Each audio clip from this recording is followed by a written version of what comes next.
a do Ministro Augusto Santos Silva, mas queria Não acabei juntar ainda, mas também pronto. a opinião da Isabela Figueiredo. Isabela, como o Nuno Pacheco acaba de deixar aqui implícito, uma das principais razões foi aproximarmos a grafia do português do Brasil, do português do Brasil, tendo em vista até que os nossos autores, designadamente, pudessem entrar mais nesse mercado. Funcionou alguma coisa a esse nível? Os meus livros no Brasil são editados exatamente como são publicados aqui em Portugal, sem qualquer alteração linguística. E, portanto, com o atual acordo ou com o que vigorava até? Com o atual acordo, que é, aliás, aquilo que eu sigo, aliás, mas não sem esta paixão. Eu não tenho esta paixão pelo acordo ortográfico. É-me indiferente, na verdade, a posição que as pessoas têm relativamente ao acordo ortográfico.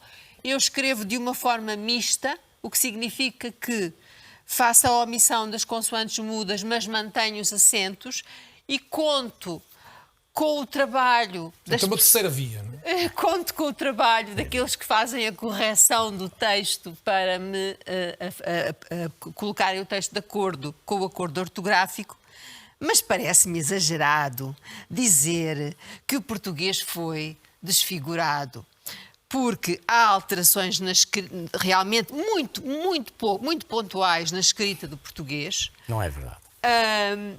E a escrita do português, uma coisa é a grafia do português, outra é a expressão verbal da língua portuguesa. São coisas distintas. A grafia do português não colide, quer dizer, colide. Há aspectos em que colide. Há um retorno da escrita sobre a fala, desculpe. Claro que há. Não me parece que esta seja uma questão importante para discutir. Isto é um acordo. Os acordos têm sempre cedências. Há cedências nos acordos. E este foi um acordo com cedências, de parte a parte. Os brasileiros também cederam. E o que é que se ganhou com isso? Eu não... Sabe uma coisa? Isto não me apaixona, este assunto. Também o deixamos para a parte final, não tornamos o mais Não me importante do apaixona. programa. O Ministro Augusto Santos Silva, porquê é que nunca quis voltar a discutir este tema ou admitir revogar este acordo ortográfico que não deixa de ser controverso tantos anos depois? Peço desculpa, eu não tenho nada contra que se discuta qualquer tema, seja o acordo discutir ortográfico no sentido de qualquer. revogar ou nem tenho competência linguística para discutir, portanto, a discussão técnica eu não sei fazer. A única coisa que eu sei fazer é que Portugal subscreveu, juntamente com, então, outros 7 países, depois juntou-se, outros 6 países, depois juntou-se Timor-Leste, um acordo internacional em 1990, que foi ratificado em Portugal segundo as regras constitucionais aplicáveis. Portanto, um governo propôs à Assembleia da República que o aprovasse, a Assembleia da República aprovou e depois o Presidente da República, em funções, ratificou. E Portugal sempre se caracterizou na cena internacional por cumprir aquilo a que dá o seu acordo.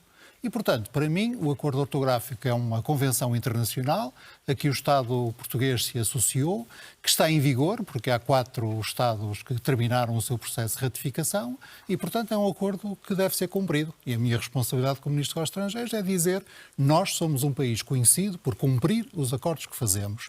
E, aliás, é por isso que temos o prestígio internacional que temos.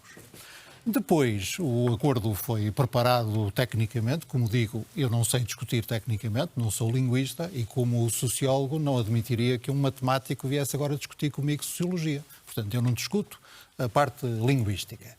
Também sei que, do ponto de vista interno, que o acordo é uma convenção ortográfica que é seguida em Portugal há uma década e, portanto, há centenas de milhares de estudantes, se não mais de 1 milhão, que aprenderam português com esta ortografia e devemos respeitar esses estudantes.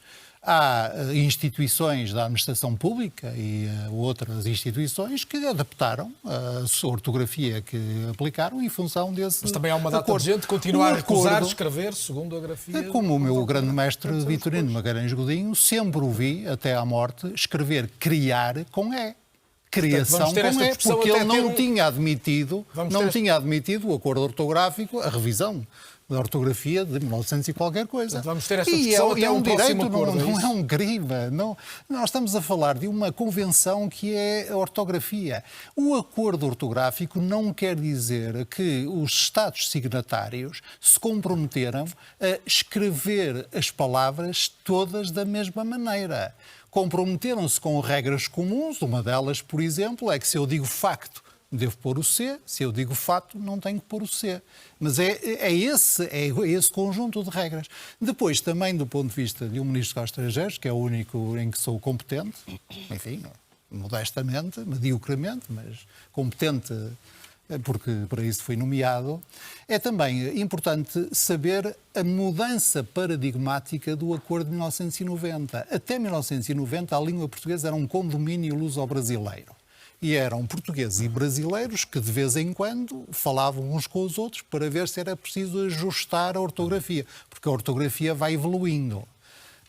E, a partir de 1990, passou a ser um acordo subscrito, então, por todos os países que, então, tinham o português como língua oficial. E, portanto, a língua portuguesa passou a ser, também na sua dimensão ortográfica, peço desculpa, uma língua comum cuja responsabilidade de gestão, vamos dizer assim, é partilhada por todos. E isso também é muito importante. É, aliás, isso que faz valer a diversidade do português, que é constitutiva da unidade do português. Ser plural como o universo, dizia o Fernando Pessoa, ser plural como as tuas variedades, podíamos dizer nós à língua portuguesa. Mais próximo da opinião do Ministro dos Estrangeiros? Não, próximo de maneira nenhuma, porque continua a ser um condomínio luso-brasileiro, com os africanos lá a enfeitar. O grande problema é este. É esse desprezo seu. Não tenho desprezo nenhum. Pela identidade eu tenho muito respeito pelos africanos que são postos lá a enfeitar. Que me surpreende. É que eles deixam-se. Ao contrário. Eles são uns coitadinhos e a gente usa para enfeitar e eles deixam-se enfeitar. Não, eu sei muito bem como é que isso é feito. Porque a questão é o seguinte: não é dado à África, não foi dado aos países africanos. Foi dado um lugarzinho, uma bandeirinha para porem lá, não foi dado mais nada. Estão lá uns senhores a ajudar a escrever umas coisas. Mas toda a base daquilo é copiada dos dicionários portugueses e brasileiros, mais nada. E depois há um problema. A parte da expressão africana, a riqueza que a África contribuiu para a língua portuguesa, e há pouco estávamos a dizer, bom, não há nenhum dicionário onde eu possa consultar os termos, por exemplo, usados na Guiné, em Moçambique, em Angola, que vieram da língua portuguesa, não são das línguas nacionais, mas que vieram da língua portuguesa e foram alterados pela cultura local. Não há nenhum dicionário comum onde eu possa consultar essas palavras e saber o que é que elas significam. Não há. E, portanto, não há, mas há uma coisa chamada ILP, que é uma coisa indigente, que tem lá umas bandeirinhas onde a gente clica e fica a saber que uma determinada palavra se escreve assim ou se escreve assado. Não tem, obviamente, o significado das palavras, porque é um vocabulário, não é um dicionário. Portanto, o que é que acontece? Nós recuamos, já agora, só mais uma coisa, nós recuamos a 1910. Como disse aqui a nossa amiga escritora, ela usa uma coisa mista. Não é só ela, quase toda a gente. Nós voltamos a um período em que não há ortografia. E talvez isso fosse o desejo de muita gente. A ortografia não existe. Quando se diz, mas houve um acordo, era preciso ceder, tem que ceder as duas partes. Claro que num acordo tem que ceder as duas partes. Mas neste caso, não era necessário ter cedido nenhuma delas. Porquê? Porque Portugal, Brasil e os países africanos, que vão cada um deles cimentando e fazendo a sua variante da língua, podiam manter a sua, que era em 80% e muito por cento ou 90% igual em todo o lado, mas com as suas diferenças, que existem e que são indesmentíveis. O que é que se pensa em África e no Brasil, neste caso?